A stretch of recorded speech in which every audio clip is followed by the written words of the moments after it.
Okay, class, today we're going to be talking about the Sophocles play Oedipus the King. This is largely considered the preeminent example of Greek tragedy. So many of you might have even read this before. If not, you might also be familiar with the story. If not, that's okay. This lecture video is designed to introduce you to the play and its major concepts and themes.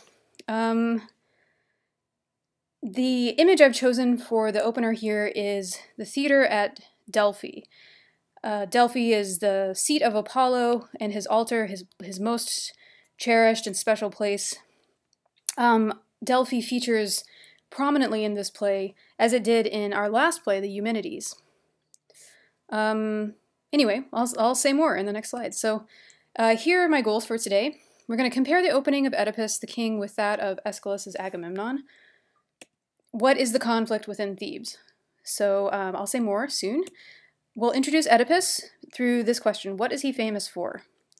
He might be famous to you as a contemporary person through his association with the Oedipal conflict, which made famous by Sigmund Freud. But Oedipus has always been famous from the origin of his myth. So we'll talk about that. He's famous for many reasons, which we'll talk about today in detail. We'll analyze the role of knowledge in the play. Knowledge is something we've talked about a lot before. If you don't remember it, I would encourage you to go back to the video on Odysseus' return to Ithaca, the Odyssey 4 lecture. So this is number 14 for day 14. So I'd encourage you to go back to that lecture where I talk about that in detail. So, but we'll talk about that today in terms of this play, the role of knowledge. This play, for a lot of reasons and in a lot of ways, stages knowledge problems, epistemological problems. How do you know what you know? So to that end, we'll revisit our discussions of Aristotle's recognition, which is a way of knowing something. We'll introduce concepts that are also Aristotelian, namely the tragic flaw and reversal of fortune. These are two integral parts of tragedy, according to Aristotle, and this play, Oedipus the King, is Aristotle's preeminent example of drama because it plays on these three central things and other aspects that he thinks are important to tragedy, but recognition, tragic flaw, reversal. So we'll discuss these moments and why Aristotle is so drawn to Oedipus the King as the preeminent play. Okay, let's get started. So this is the opener to Agamemnon. If you don't remember this, please refer back to the video lecture for day 21, where I talk about this opener in detail.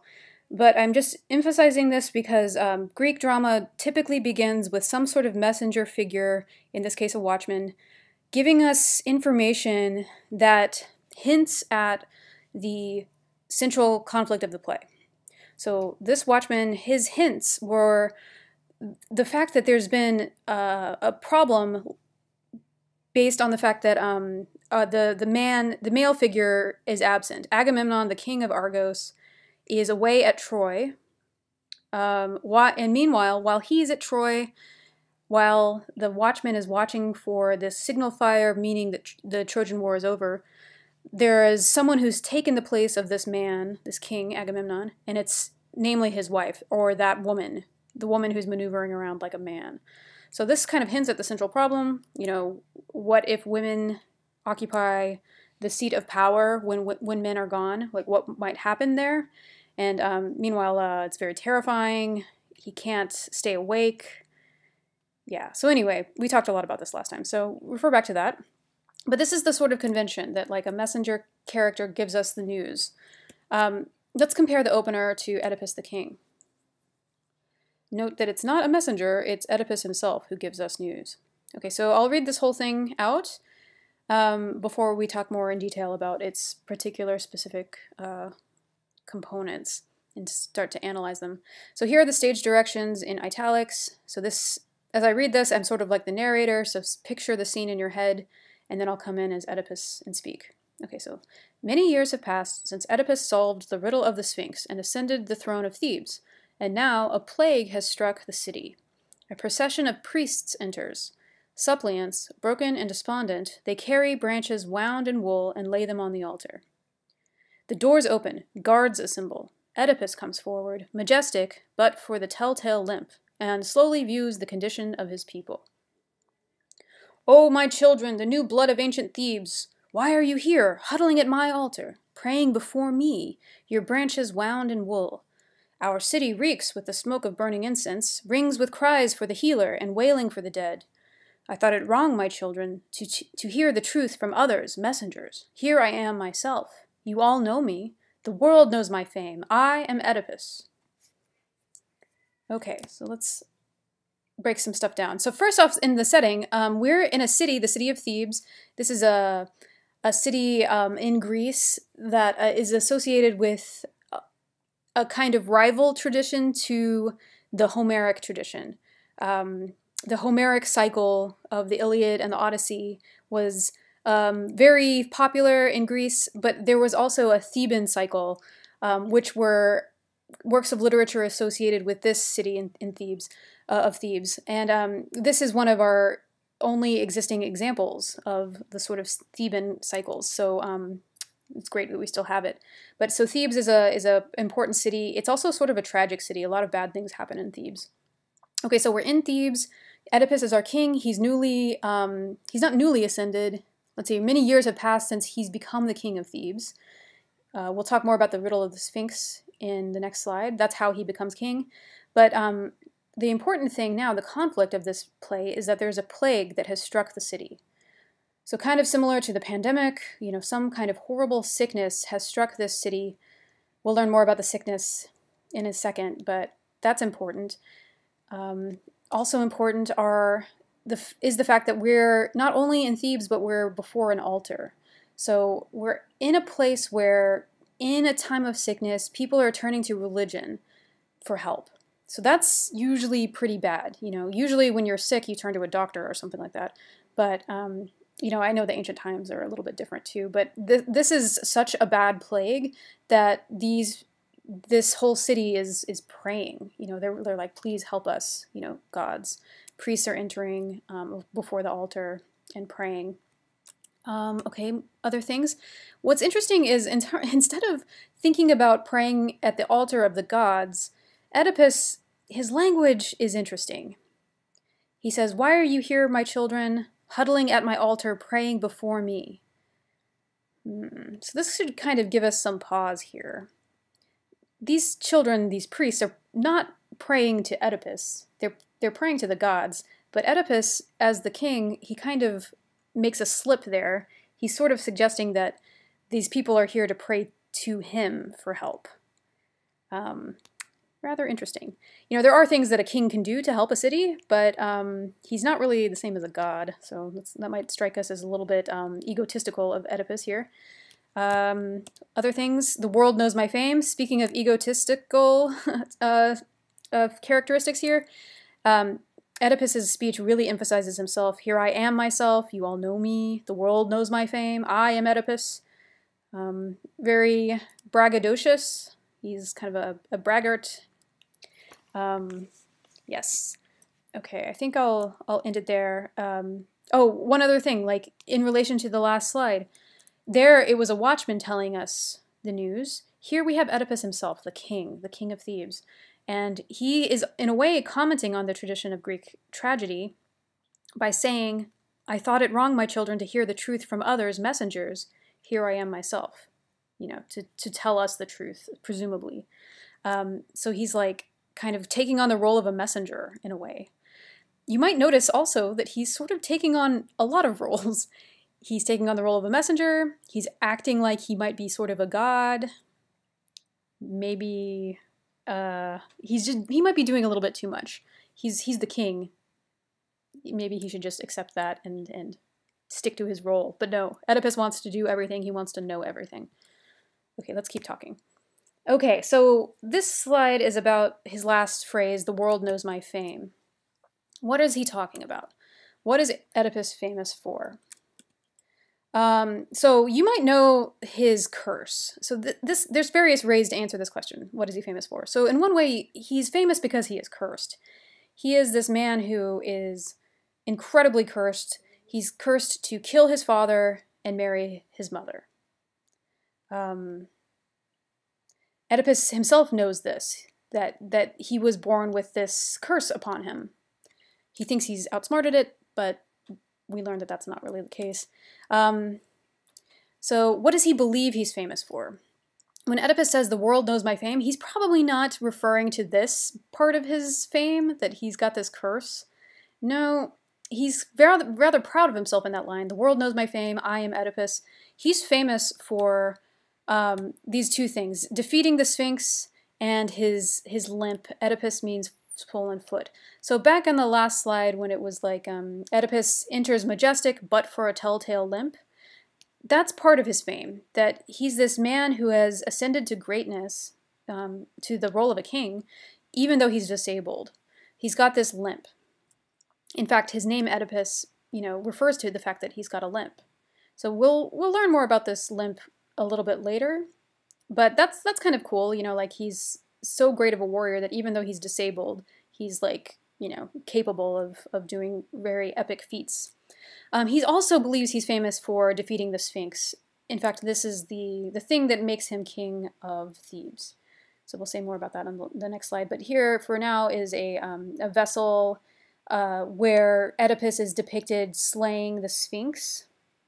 The Sphinx here is depicted as a female figure. So this lady here.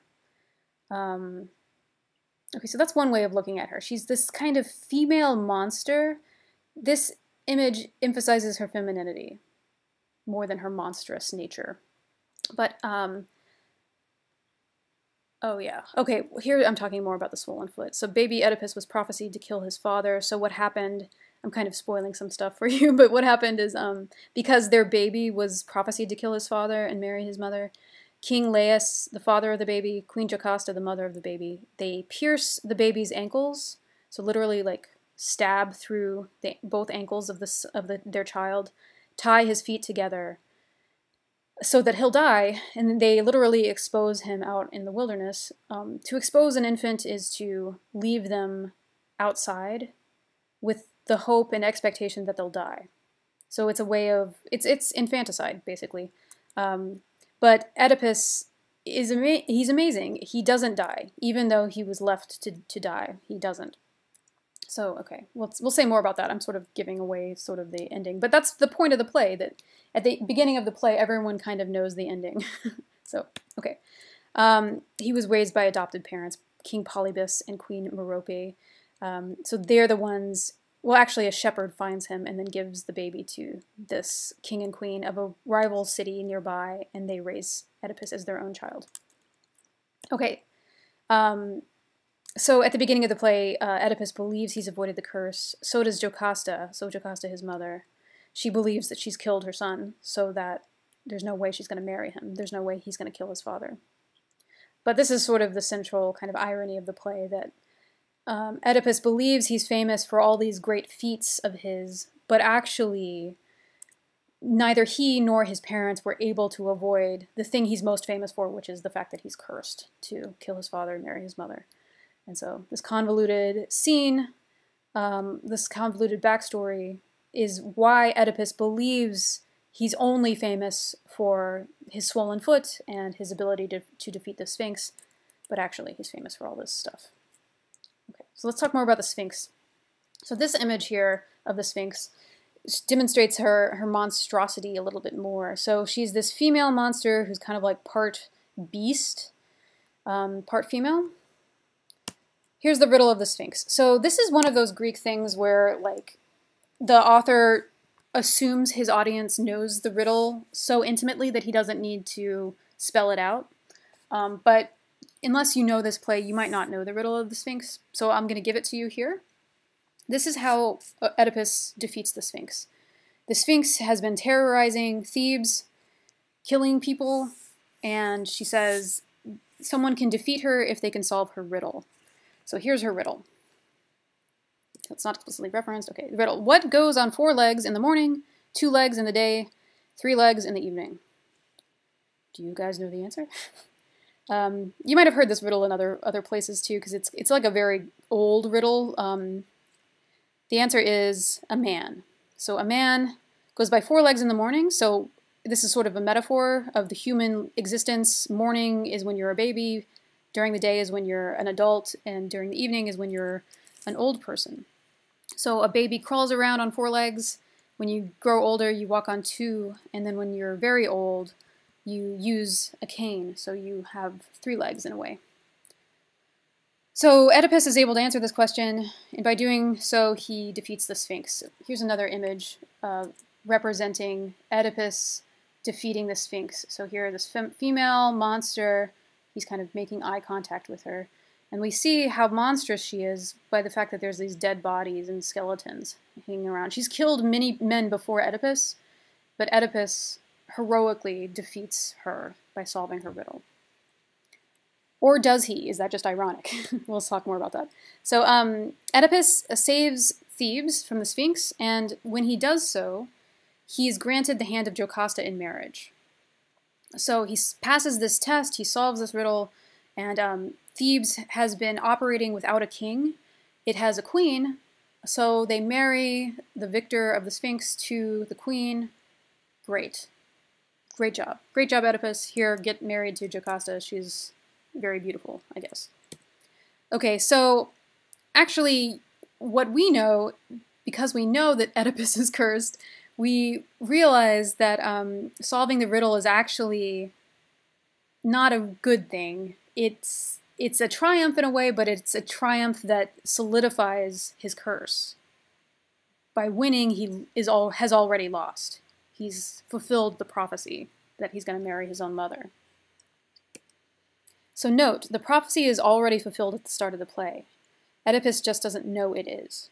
So when I was sort of, stumbling a little bit to describe this play, that's kind of the point of the play.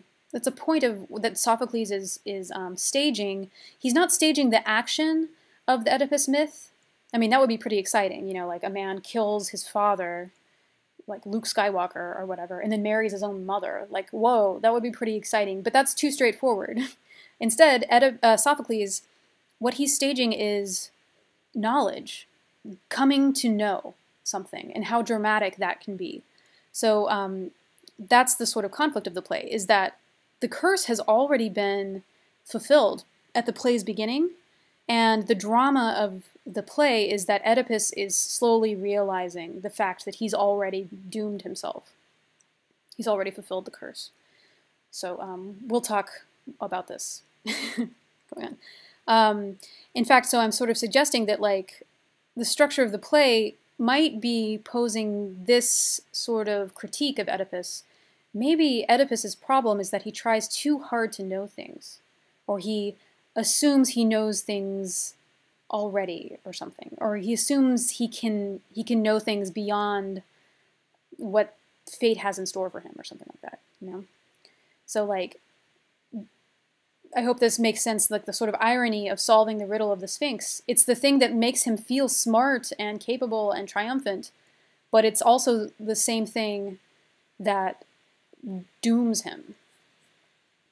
Okay, let's keep going. So trouble in Thebes. Let's talk about the conflict in the city itself. So that's kind of Oedipus's character conflict in the last slide, but the character conflict kind of manifests in Thebes itself. So here is early in the play, a priest refers to what's going on in Thebes. He says, "Our city, look around you, see with your own eyes. Our ship pitches wildly, cannot lift her head from the depths. The red waves of death. Thebes is dying. A blight on the fresh crops and the rich pastures. Cattle sicken and die, and the women die in labor, children stillborn. And the plague, the fiery god of fever, hurls down on the city, his lightning slashing through us, raging plague in all its vengeance, devastating the house of Cadmus. And black death luxuriates in the raw, wailing miseries of Thebes."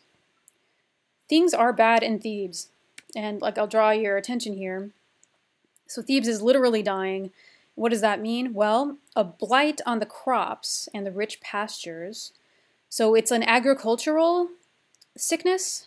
So the crops themselves aren't growing properly. They're blighted, meaning that they're like inedible. You know, if you can't grow crops, you can't have pastures.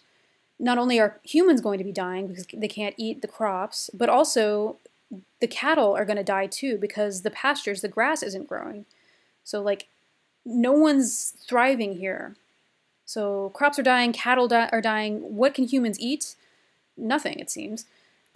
It's also a reproductive plague. Women are dying in labor. Children are stillborn. So women are dying.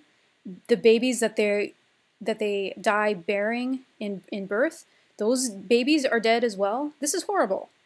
How can a city survive if there's nothing to eat and if the city can't reproduce itself? If women are unable to give birth and births don't don't propagate into like more citizens, you know, this is pretty horrible. So like the whole city is very much dying. It's under threat of this sort of societal collapse.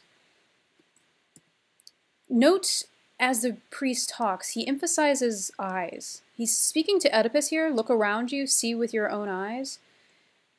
In a sense, this is something that Oedipus thinks he's really good at. Like, he wants to see the problem in Thebes. He wants to look and know. But this might speak to his character problem as well, that he's maybe too egotistical. He believes in his ability to solve problems and find the truth. But that is also the thing that will destroy him. And specifically through his eyes, what he sees and what he comes to know. And this is foreshadowing of what happens at the end of the play regarding Oedipus's eyes, which I'll talk about later. Okay, so compare the trouble in Argos. I just found this interesting, so I'm just drawing your attention here. So the trouble here is reproductive. That was the trouble in Agamemnon as well. It was violence breeding more and more violence. Here, it's kind of like the opposite of breeding, it's infertility. Which I find this interesting, that these two plays have reproduction in their minds as to the conflict there. Anyway, okay, so this is the problem with Thebes. Oedipus, of course, is going to vow to solve the mystery of why Thebes is dying. So he learns from a prophecy through Apollo that the reason why Thebes has a plague is because the murderer of Laius, the former king, has never been punished for his crime. So it's like this crime, this injustice has taken place and it's never been brought to justice. So Oedipus is like, okay, great, I know what to do. I'll find the guy who murdered Laius and we'll bring him to justice and then my city will be saved. As you know from the curse, the murderer of Laius is actually Oedipus himself. So he basically is vowing to find himself and bring himself to justice. So note with what art and ability Sophocles kind of ladens this text with irony.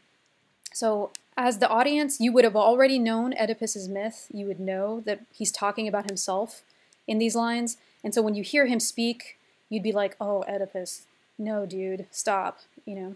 Because he's basically, he doesn't realize it, but he's talking about himself. So I'll read these aloud and then think of the irony as I read this. Okay, so he says, no, I'll start again. I'll bring it all to light myself. So he means the mystery of the murderer of Laius. I'll bring it all to light myself. Apollo is right, and so are you, Creon, to turn our attention back to the murdered man. Now you have me to fight for you. You'll see. I am the land's avenger, by all rights, and Apollo's champion, too. But not to assist some distant kinsman, no. For my own sake, I'll rid us of this corruption. Whoever killed the king may decide to kill me, too, with the same violent hand. By avenging Laius, I defend myself. Yikes. Note that he uses the similar language as the Aeschylus Oresteia trilogy. He sees himself as an avenger. He kind of is putting himself in the role of the land's avenger and Laius's avenger, kind of similar to Orestes in a way. Orestes was avenging his father's death by killing his mother. And so this is kind of a similar plot in a way. But Oedipus just doesn't realize that by avenging Laius, I defend myself. He doesn't realize that by avenging Laius, he's dooming himself even more. You know, he's already been doomed to kill Laius. I mean, he's the man who killed his own father, so avenging Laius doesn't really make sense except for by potentially killing himself, I suppose. Anyway, we'll see what happens at the end of the play if Oedipus avenges Laius by killing himself or not. Anyway, keep going. So this is kind of part of the conflict of the play. It's being driven forward by Oedipus's curiosity, by his drive to know. So here's some examples of that. So after a painful search for the answer of the problem with Thebes, I found one cure. I acted at once. I sent Creon, that's his wife's brother, his uncle. He doesn't know it's his uncle yet. He thinks it's his brother-in-law. Okay, so I sent Creon, my wife's own brother, to Delphi, Apollo, the prophet's oracle, to learn what I might do or say to save our city. So he seeks knowledge. He sends people to find out at the oracle of Delphi. This is Apollo's seat. True, still, that shepherd, someone fetch him now. So this is later in the play when he learns that the shepherd who saved him as a baby has knowledge about his parentage. So he's like, oh, let's go find that shepherd. He'll know, and he'll tell me who my parents are. Yikes. And then this line, this is towards the end where he's just kind of delving into his own ruin. Listen to you no more. I must know it all. I must see the truth at last. He's driven to know and to see the truth, even when that truth will destroy him. So, like I said in a previous slide, this play is populated throughout with dramatic irony. Dramatic irony is the difference between what we as the audience know and what a character knows. So we know a lot more than Oedipus knows in this play. So here's a really good example of dramatic irony in the play. He's speaking here. Now my curse is on the murderer of Laius. Whoever he is, a lone man unknown in his crime, or one among many, let that man drag out his life in agony, step by painful step. I curse myself as well. If by any chance he proves to be an intimate of our house, here at my hearth, with my full knowledge, may the curse I just called down on him strike me. Excuse me. So everything he says here becomes true later. The murderer of Laius will be dragged out, his life will be dragged out in agony, step by painful step. This is literally what will happen to Oedipus. He'll be in pain, his life in agony. He also curses himself and curses himself twice, really, because he's going to curse himself as the murderer, and he's cursing himself because the murderer will be proved to be an intimate of our house, meaning like someone who is familiar to the household. Who is more familiar than Oedipus, the son of Laius? And he's also very familiar with his mother/wife. So yeah, we'll talk more about that. Okay, so of course, this is it should remind you of this concept of recognition we've discussed so far in this class. So remember, go back to lecture 14 for more on this. But anagnoresis, hard. But it means recognition in Greek. It is the startling discovery that produces a change from ignorance to knowledge. It's discussed by Aristotle in the Poetics. It involves a revelation of the true identity of persons previously unknown, as when a father recognizes a stranger as his son or vice versa.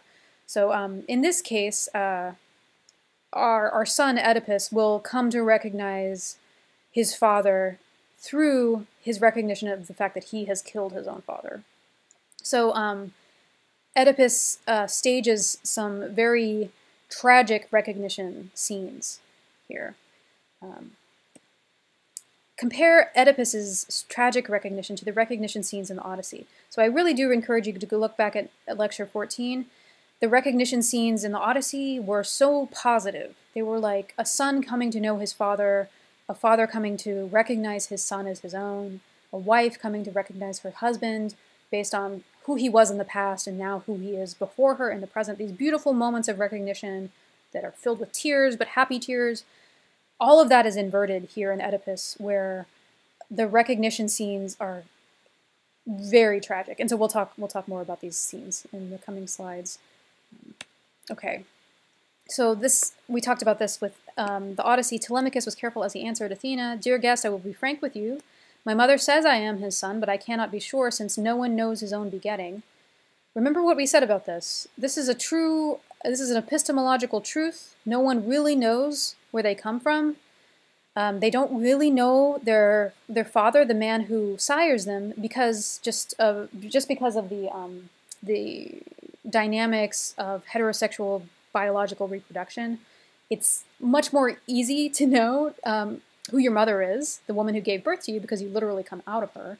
But someone who sires you, it's a little bit harder to know your father or your own begetting. But what's interesting in Oedipus is that Oedipus is someone who does come to know his own begetting. He comes to know his own begetting very intimately. In fact, he realizes that he has been having sex with his own mother for a number of years. How could you get closer to knowing your own begetting than that? He knows exactly where he came from, which is pretty horrifying. And where Telemachus's problem was, how can he know his father? Oedipus, in a way, has sort of become a version of his father in sleeping with his mother. Okay, so in this play, we have another meeting with Tiresias. So we met Tiresias in the Odyssey as well. He was the guide for Odysseus as he encounters the underworld. And so we meet Tiresias again, and he serves a similar role here. He's the guide for Oedipus. He's a prophet. He tells him what he needs to hear, even when what he needs to hear, he can't really listen to it at this moment. Just a reminder about Tiresias, he has lived as both a man and a woman, so he has kind of more knowledge than most people. So here's Tiresias being a prophet. So look for book 11 if you'd like. So Sophocles uses the characters to speak truth to to Oedipus. So even Oedipus and Odysseus sound similar. So Oedipus is like the tragic Odysseus in a way. Okay, he's also sort of the tragic Telemachus. Okay, so here's a back and forth between them. I'll do voices. Oedipus says, "Riddles, all you can say are riddles, murk and darkness. Ah, but aren't you the best man alive at solving riddles? Mock me for that, go on, and you'll reveal my greatness. Your great good fortune, true, it was your ruin. Not if I save the city, what do I care? Well then, I'll be going." So this is just kind of like a little excerpt of them kind of going back and forth at each other. Tiresias mocking Oedipus for his ego, thinking he's smarter than everyone else.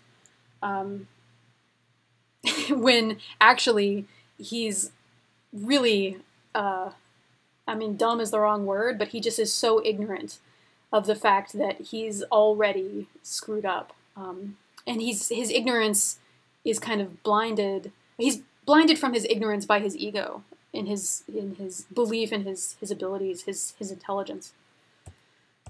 Okay, so here's what Tiresias says to Oedipus that I find just kind of encapsulates what's to come for Oedipus. So this is the sort of prophecy that Oedipus hears but can't quite know at this moment. He's not in a place where he's ready to acknowledge the truth of these words. He's still in denial. If you want to use sort of like Freudian language, or the language of psychology, you can kind of see why a psychologist, or why Freud specifically, would be drawn to this play. Okay, Tiresias says, "I will go, once I have said what I came here to say. I will never shrink from the anger in your eyes. You can't destroy me. Listen to me closely. The man you've sought so long, proclaiming, cursing up and down, the murderer of Laius, he is here. A stranger, you may think, who lives among you. He will soon be revealed as a native Theban, but he will take no joy in the revelation. Blind who now has eyes, beggar who now is rich, he will grope his way toward a foreign soil, a stick tapping before him, step by step." So I'm highlighting this little line here. Blind who now has eyes, beggar who now is rich. This is foreshadowing. It's a description of Oedipus himself. Oedipus has eyes at the beginning, he'll soon be blind. He's rich now, he's the king of Thebes, he'll soon be a beggar, groping his way because he's blind toward a foreign soil. He'll be trying to get outside of Thebes because he'll be revealed a native Theban. So Oedipus has always been from Thebes, even though he seems like he wasn't now. And then this is foreshadowing to a stick tapping before him step by step. This is largely, critics see this as a reference back to the riddle of the Sphinx. Oedipus, in some ways, has fulfilled he's not only fulfilled the curse, the prophecy, he's sort of also, throughout this play, he fulfills the riddle of the Sphinx. We learn about him as a baby, we learn about him as a man, and then we see him at the end of the play as an old man. He's not necessarily old, but he's blinded, and he has a cane. So he ends up being the three-legged man of the riddle of the Sphinx. Okay, one other thing, too, is I'm just highlighting stranger here. This play has some interesting things to say about native people versus strangers. The stranger, you know, in some ways it's easier to think that crimes are committed by strangers, like someone who comes into a community and ruins the community or like threatens the community. The community is stronger without these strangers kind of things. But actually, just like in this play, like statistically, you're much more likely to be harmed by someone you know. This goes for like assaults, sexual assaults, and all these sorts of things. Often it's not a stranger who you should most fear, it's actually the people around you. And that's the case for this play as well. Oedipus is convinced that only a stranger could have killed Laius, but we learned that it was Oedipus himself, Laius' son, who kills him. Okay. Anyway, this play is pretty wise, I think. Okay, so let's talk about the chorus. In this play, the chorus is really interesting. They have a sort of characterological arc as well as Oedipus is. At first, the chorus trusts Oedipus and they doubt Tiresias. So at the beginning of the play, everyone is on the side of Oedipus. Think about how you would be very proud of Oedipus. He's the guy who defeated the Sphinx. You know, the Sphinx was torturing the city. Oedipus defeats them. Yay, great. So they really truly believe in his abilities. Here's kind of an excerpt from one of the choral odes that puts them on the side of Oedipus. They doubt Tiresias. So Tiresias gives Oedipus that warning. The chorus, so on the side of Oedipus, they doubt Tiresias. So Zeus and Apollo know, they know, the great masters of all the dark and depth of human life. But whether a mere man can know the truth, whether a seer can fathom more than I, there is no test, no certain proof. Though matching skill for skill, a man can outstrip a rival. No, not till I see these charges proved will I side with his accusers, meaning Oedipus's accusers. We saw him then, when the she-hawk swept against him, but with our own eyes his skill, his brilliant triumph, there was the test. He was the joy of Thebes. Never will I convict my king, never in my heart. So this is an interesting moment. They pledge to never convict the king, never in their heart. They'll always be on Oedipus's side. And note that they choose Oedipus over an instrument of the gods. So they're saying, like, we trust the gods, we trust Zeus and Apollo, they know. But a mere man, can he really know the truth? They're talking about Tiresias here. Tiresias is human, but he's a prophet. He is aligned with Zeus and Apollo. It's strange. I think Sophocles is pointing out that, like, they're wrong to doubt Tiresias. He's a prophet of the gods. They should trust a prophet over a king. But they do the opposite. They trust the king over this prophet.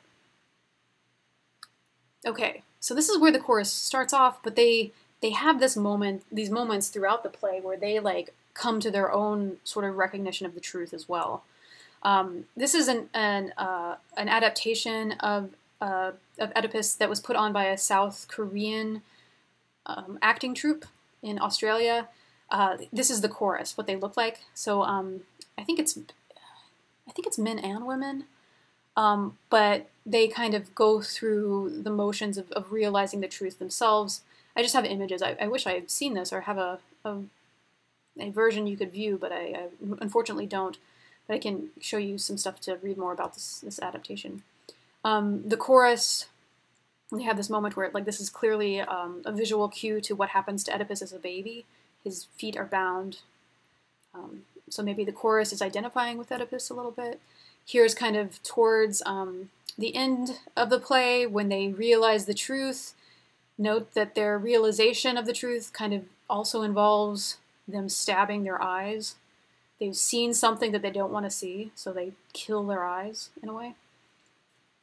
Okay, so the chorus begins to doubt Oedipus at some point. We get a clue here, so this is, line around line 960-ish. Okay, so they have this weird moment that sounds interesting. We'll analyze it in a second. So the chorus, reading all together, they would say here, so pride breeds the tyrant, violent pride, gorging, crammed to bursting with all that is overripe and rich with ruin. Clawing up to the heights, headlong pride crashes down the abyss, sheer doom. No footing helps, all foothold lost and gone. But the healthy strife that makes the city strong, I pray that God will never end that wrestling. God, my champion, I will never let you go.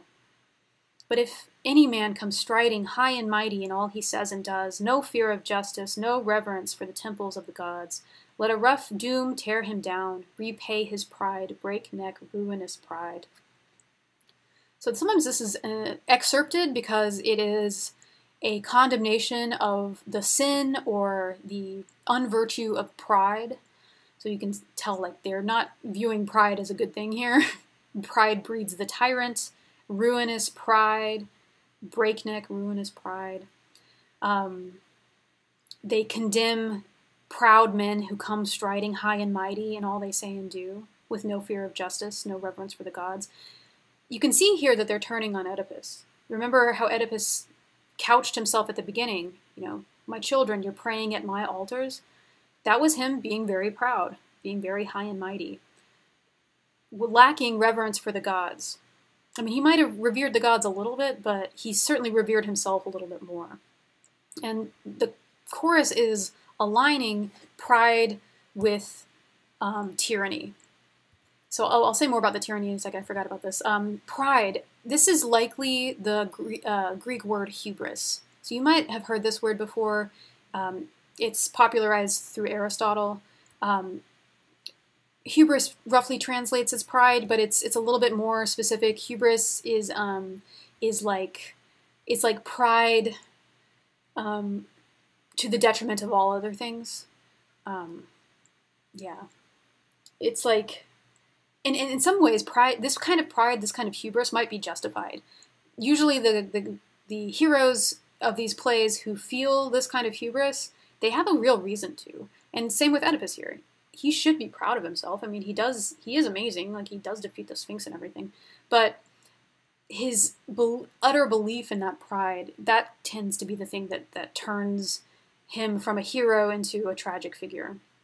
Because that pride is his downfall. So this chorus links hubris or pride with tyranny. Tyranny, you probably know this word through contemporary usage of it. It's often now just seen as kind of like government that is bad, I guess. Like it's tyrannical government, someone who is overreaching their political role and kind of taking over too many things. Like they're just being too much. Like it might be a tyranny to like imprison your populace or something like that. Tyranny in Greek, it began as a way of referring to the king himself. So Oedipus the King is actually in Greek Oedipus Tyrannus. You might know this word Tyrannus from Tyrannosaurus Rex. Rex is also king. So Tyrannosaurus Rex, it's like the king of kings of the dinosaurs or whatever.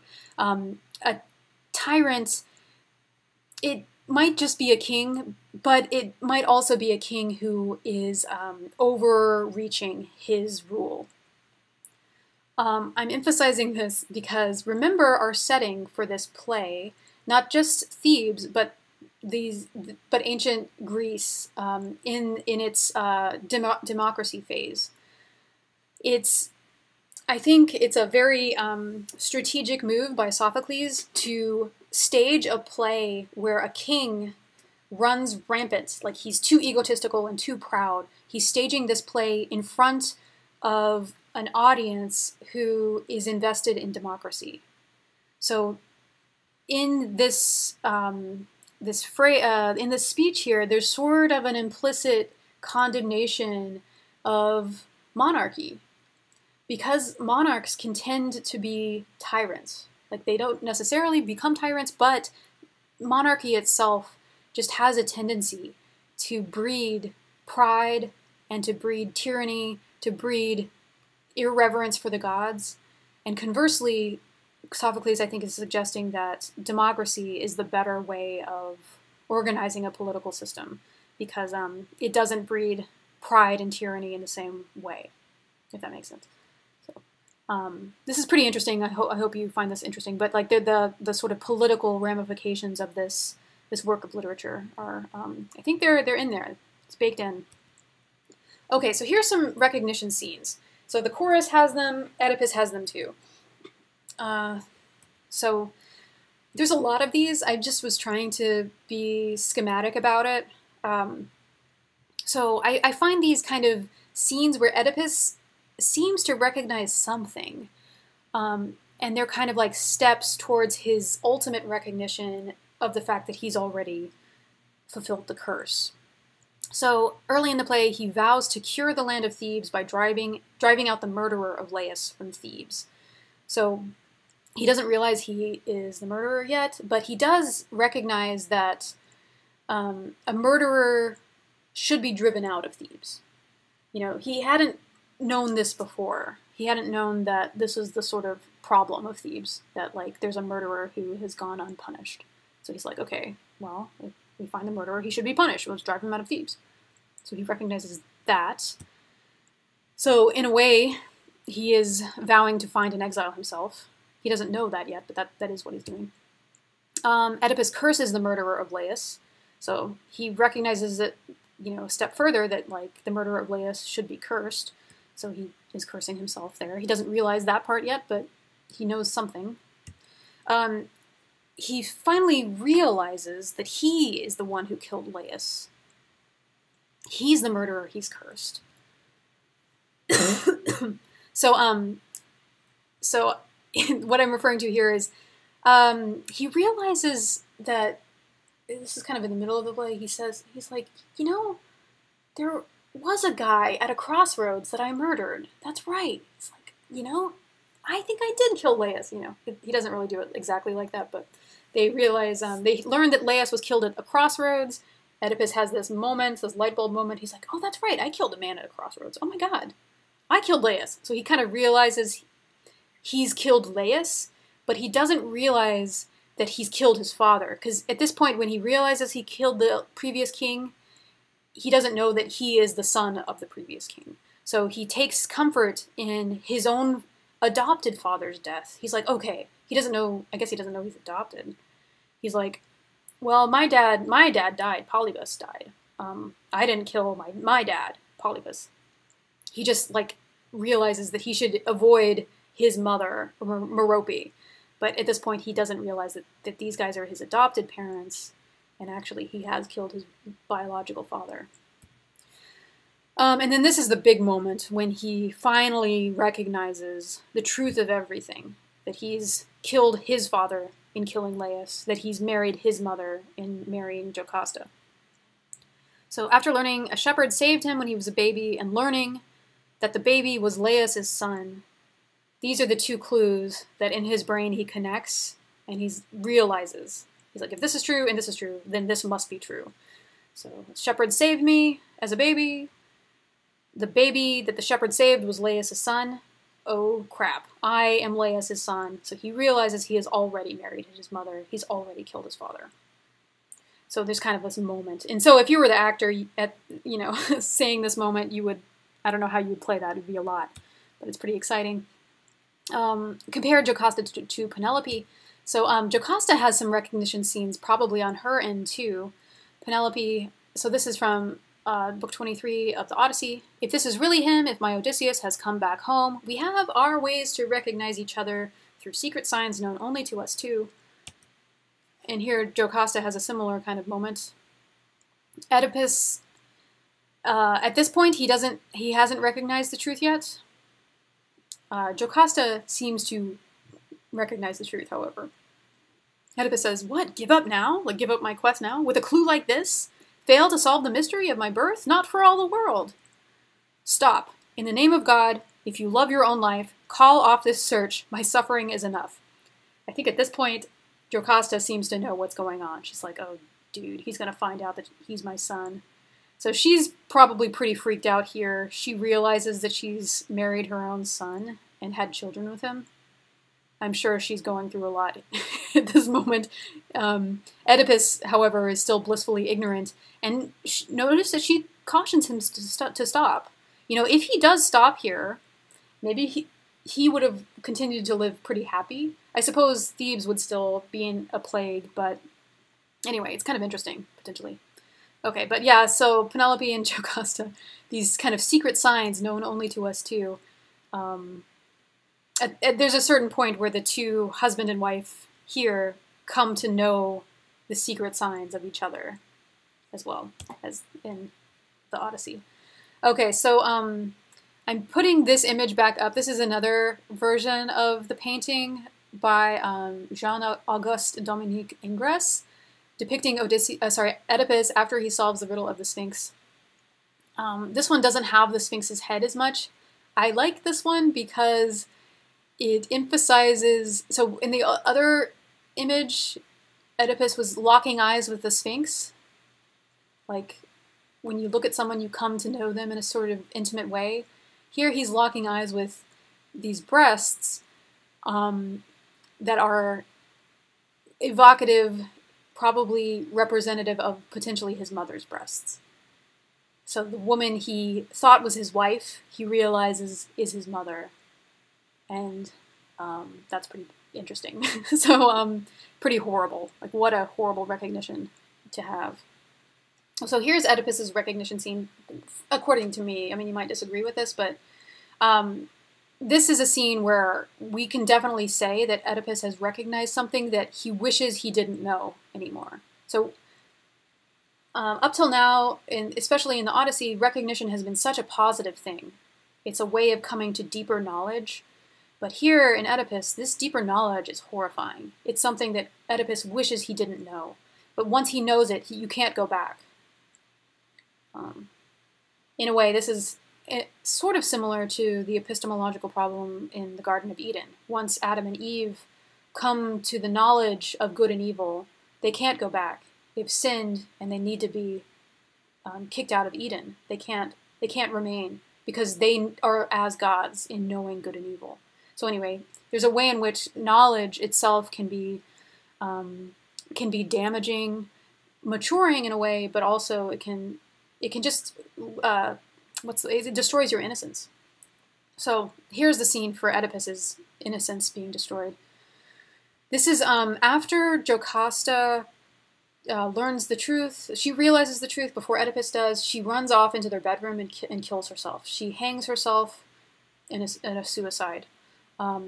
Oedipus runs into their bedroom, sees his wife hanging there. He, at this point, realizes the truth, and this is what he does.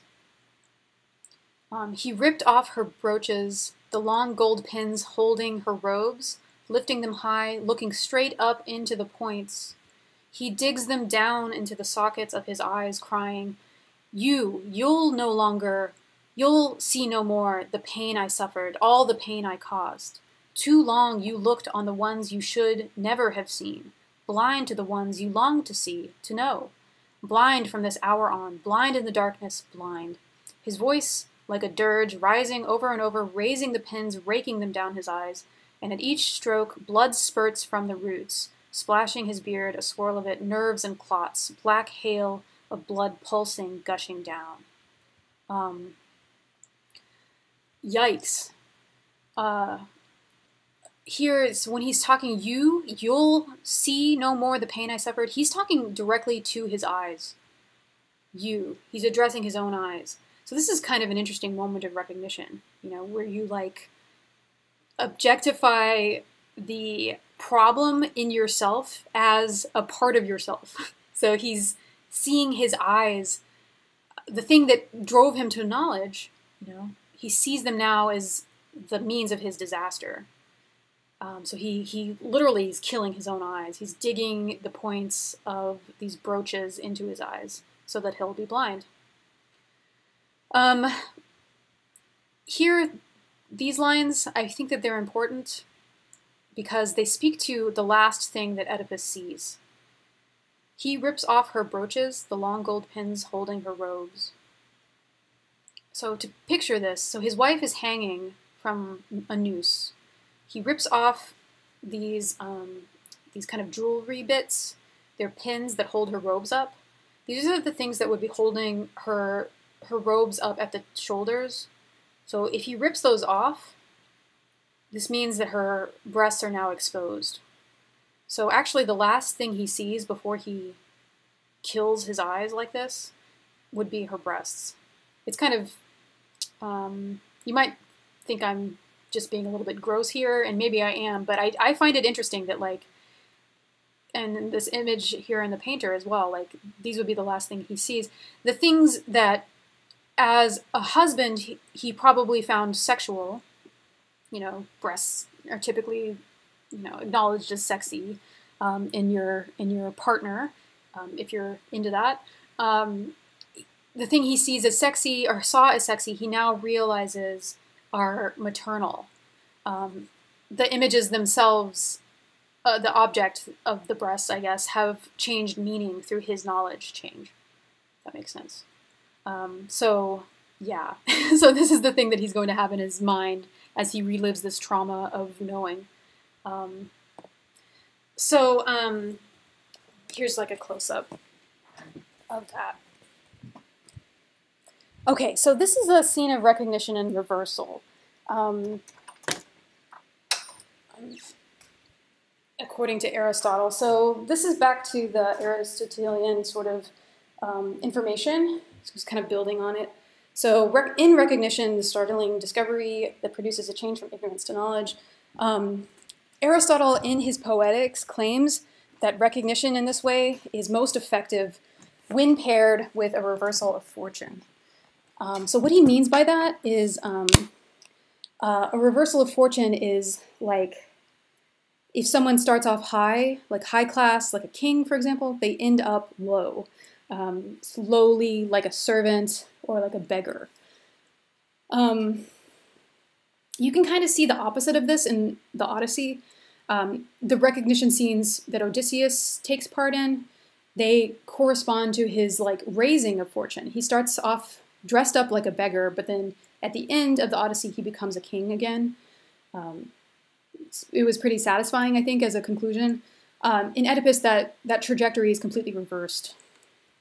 So Aristotle holds, so he claims his argument, Aristotle's argument, is that Oedipus the King is the best tragedy because the recognition of Oedipus corresponds at the same moment to his reversal of fortune. So when he rakes his eyes like that, he's basically dooming his fate. So recall Tiresias' prophecy. He said earlier, when Oedipus was ignorant, blind who now has eyes, beggar who now is rich, he will grope his way towards foreign soil, a stick tapping before him step by step. Oedipus has created a situation where, in his seeking the truth, he has basically doomed himself to be publicly exposed and humiliated as a man who's killed his own father and married his own mother. Like, there's really no going back for him at this point. Maybe there was points before where he could have stopped his quest for the truth, but he doesn't. He keeps going, dooming himself. So he finally recognizes the truth. Here's some lines kind of speaking to that. O God, all come true, all burst to light. O light, now let me look my last on you. I stand revealed at last, cursed in my birth, cursed in marriage, cursed in the lives I cut down with these hands. Yeah, so anyway, he's clearly upset. And note that his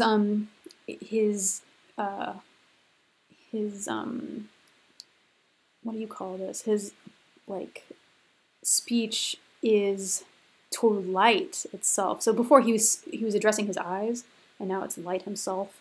Light itself. So note that, like, enlightenment comes, mental enlightenment, his realization of the truth also corresponds with his literal blindness. So there's kind of a way in which those things reverse course as well. You know, blind who now has eyes.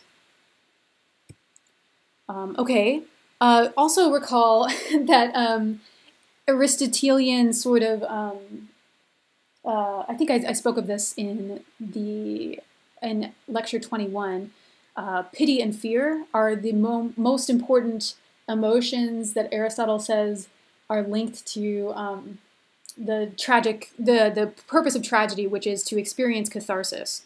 So you experience pity and fear in watching this representation on the stage so that you can purge those emotions and be kind of purified in a way, or like achieve catharsis, achieve this purge and feel better. Okay, so the chorus kind of experiences this and then the chorus obviously is a avatar for us as the audience. So we probably feel pity and fear for Oedipus as well. Okay, so here's a depiction of this. Enter Oedipus, blinded, led by a boy. He stands at the palace steps as if surveying his people once again. This is very similar to the opening when Oedipus was standing in front of the altar, surveying his people. But here everything has changed. Now he's blind. So when he's looking at his people, he can't see them. But note that his literal blindness corresponds to his gain in knowledge. He knows much more now, even though he's blind. And he's no longer the king. So this is interesting. He stands in front of the palace steps when he can't be king anymore. Yeah. Okay, so the chorus says, "Oh, the terror, the suffering for all the world to see, the worst terror that ever met my eyes. What madness swept over you? What god, what dark power leapt beyond all bounds, beyond belief, to crush your wretched life? God-forsaken, cursed by the gods. I pity you, but I can't bear to look. I've much to ask, so much to learn, so much fascinates my eyes, but you, I shudder at the sight." So note here, I mean, they literally say, "I pity you, but I can't bear to look." They pity, but they fear, right? So it's very interesting. The chorus is drawn to Oedipus. Like, I think we would be drawn to him too. We really feel for him. Like, I feel like there has been no one who has suffered like this. This is horrible. And yet that pity, it meets up with this other feeling of like fear and disgust. Like, I am disgusted by Oedipus, and they are too, the chorus. They can't bear to look at him because, I mean, he's horribly ugly now. He's maimed himself, you know, in stabbing out his eyes. But they might also be disgusted by what he's done. You know, he's had 4 children with his own mother. That's pretty hard to forgive. So they're drawn to him, and yet they fear him. So this is totally represented in the chorus, just what Aristotle says should be in a tragedy. Here's Oedipus talking about blinding himself. So the chorus asked him why he did it. So, "Dreadful, what you've done, how could you bear it, gouging out your eyes? What superhuman power drove you on?" Oedipus answers, "Apollo, friends, Apollo. He ordained my agonies. These, my pains on pains. But the hand that struck my eyes was mine alone, no one else. I did it all myself." Okay, so he has 2 answers here. So why did you do this? What superhuman power drove you on? He says, first, it's Apollo. Apollo drove me on. What he's referring to here is not only the god, like the god of enlightenment and knowledge. We talked about him last time. The god of archery, all this stuff. The god of poetry, the god of enlightenment. He's also sort of referring to the Delphian prophecy that Creon had given him.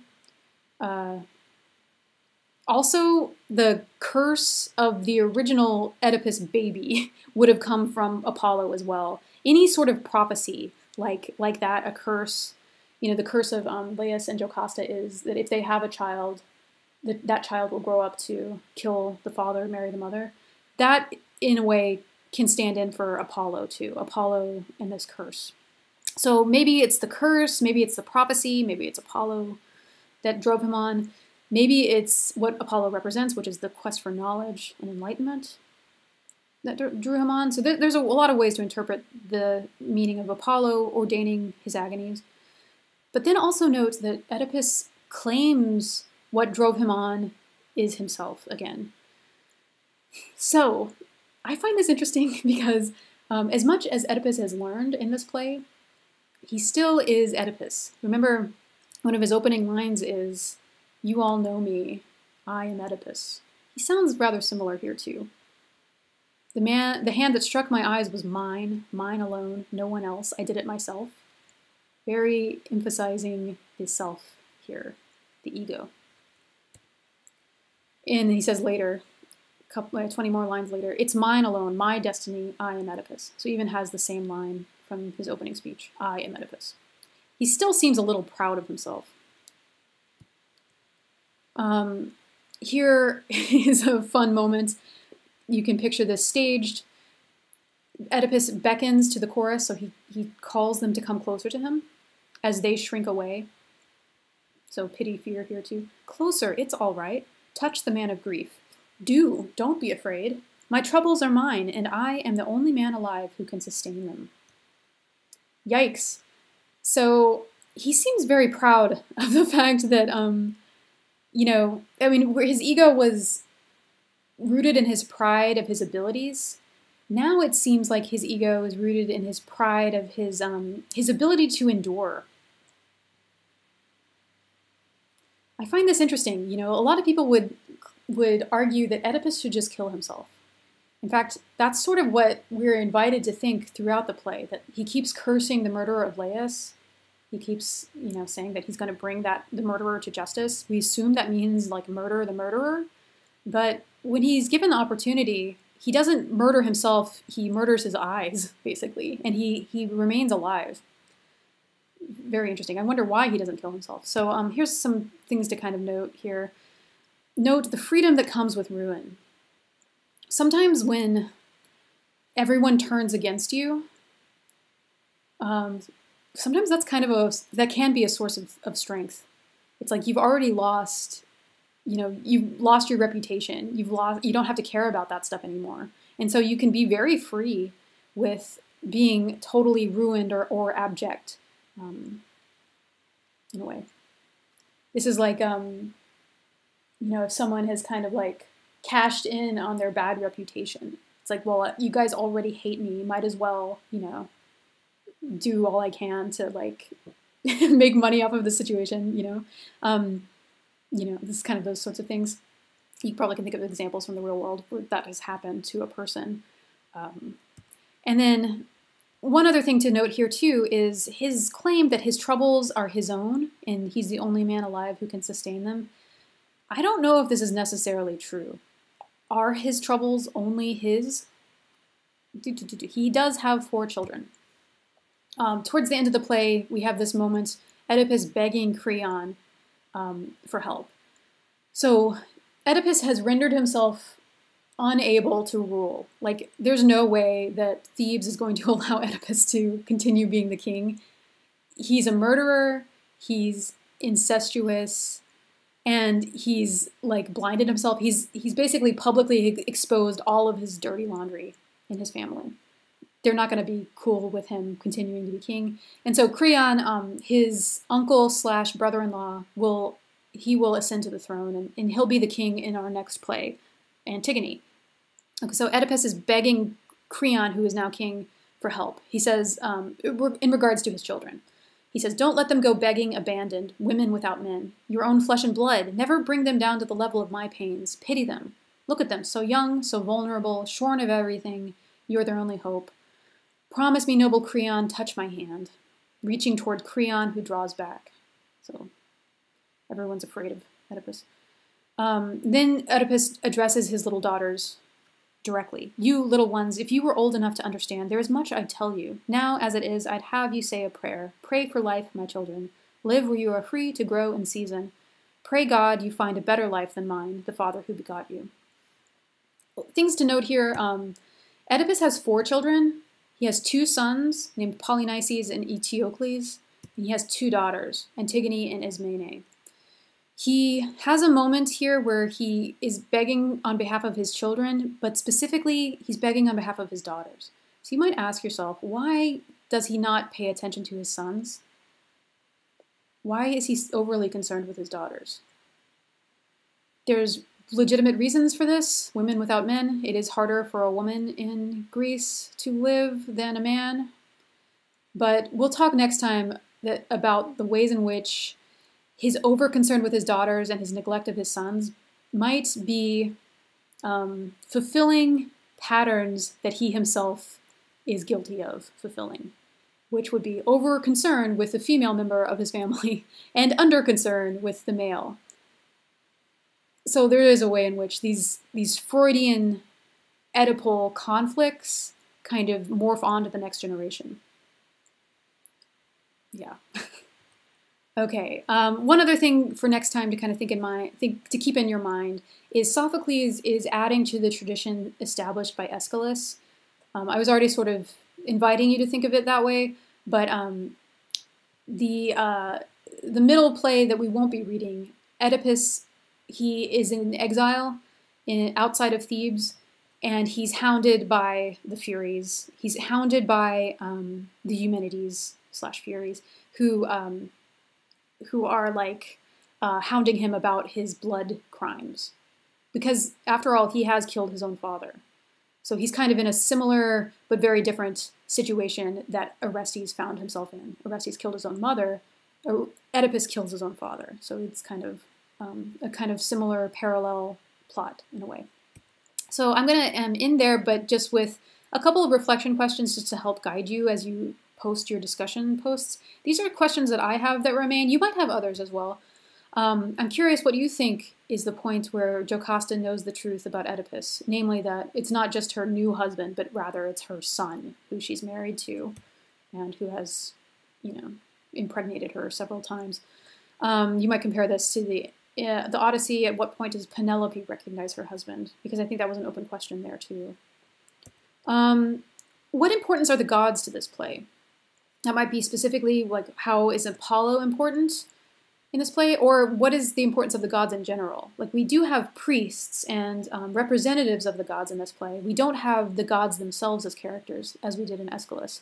So I wonder what you think of that. With what is Sophocles' motivation for having a play that largely is a warning to honor the gods, and yet he doesn't have the gods themselves on stage? I find that interesting. Anyway, you might have similar questions. How does this play alter our understanding of Kleos and Nostos, these sort of Homeric laden values that still feature in all Greek works, basically, at this time at least? How does Oedipus, how is he someone who values Kleos? How is he someone who values Nostos? Or maybe he undermines these values. And there's probably more. So these are the sorts of questions I hope you talk about. Not just summary questions, but questions that speak to something specific about the play. Okay, so those are those. And then homework for next class, we're skipping Oedipus at Colonus. This is when he's mainly hounded by the Furies and all that, and he's interacting with his daughters and sons. We're not reading that part. Instead, for homework for next time, for next Tuesday, please read Antigone. That's the third play in this cycle. I'll post some guiding questions for that play on NYU Brightspace to help you understand the text as you read it. Okay, I'm going to end it there.